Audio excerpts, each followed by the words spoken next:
मैं गायक राहुल सिंह राजपूत हिंदू सेना के परिवार की तरफ से सभी को जय श्री राम करते हुए कोटा राजस्थान से हिंदू सेना के प्रदेश उपाध्यक्ष बलवंत भंडारी दी की तरफ से बहुत ही सुंदर सा गीत आप लोगों के बीच में रख रहा हूँ। इसको सुनिए और हिंदू को जगाने का काम कीजिए। हम हैं राम दीवाने, राम लला है शान हमारी,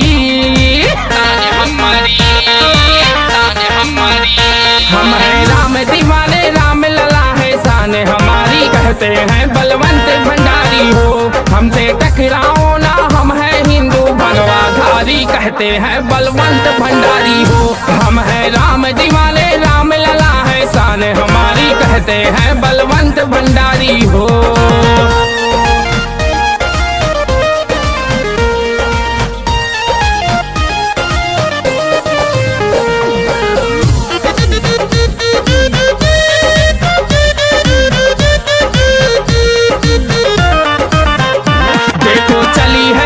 सेना कोई पंगा कभी न लेना,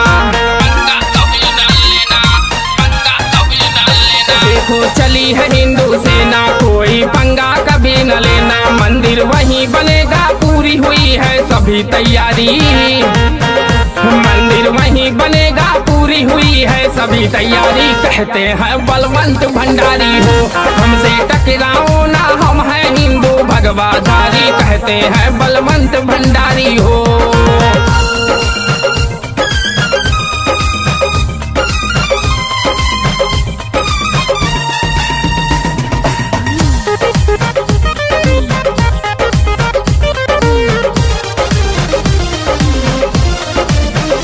मुझे गली गली में नारा, हिंदू धर्म है सबसे प्यारा,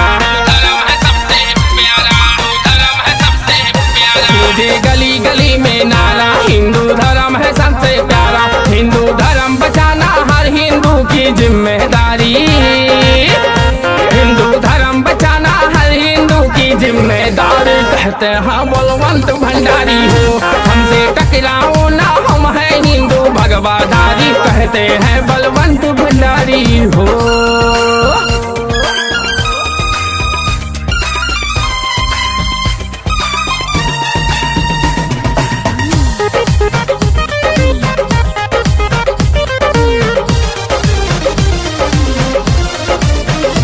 यारो जहाँ कहीं भी जाना, गीता रामायण ही गाना,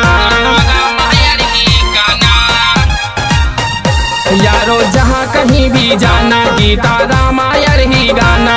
देखो राहुल सिंह संतोष यादव कहे पुकारी, देखो राहुल सिंह संतोष यादव कहे पुकारी। कहते हैं बलवंत भंडारी हो, हमसे टकराओ ना, हम हैं हिंदू भगवाधारी। कहते हैं बलवंत भंडारी हो।